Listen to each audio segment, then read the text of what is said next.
സ്വാഗതം.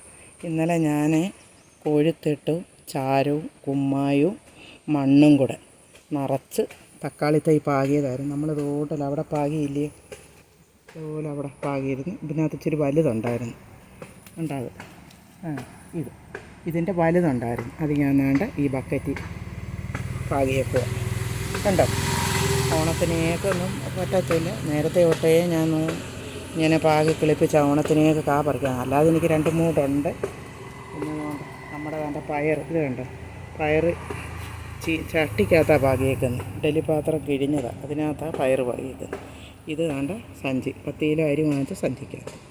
അല്ലാതെ മണ്ണൊന്നും അധികമില്ല, തറയുമില്ല, നടാനൊരു സൗകര്യവുമില്ല.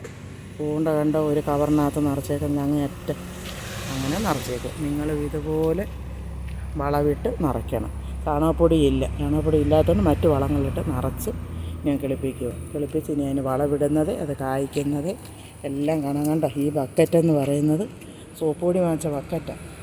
അത് കളയാതെ ഞാൻ കിഴിച്ച് ആണി അറബയിൽ വെച്ച് പഴിപ്പിച്ച് അങ്ങനെ കിഴിച്ച് അതിനകത്ത് ആണ് ഇത് പാകിയേക്കുന്നത്. കണ്ടോ, അതിനകത്ത് പാകിയേക്കും. നിങ്ങൾ ഇതുപോലെ ചെയ്യണം. നമുക്ക് വിഷമില്ലാത്ത നല്ല പച്ചക്കറി കഴിക്കും. ഈ കുഞ്ഞു വീഡിയോ കണ്ട് ഇഷ്ടപ്പെട്ട എന്നെ ലൈക്ക് ചെയ്യണം, ഷെയർ ചെയ്യണം. ഓക്കേ.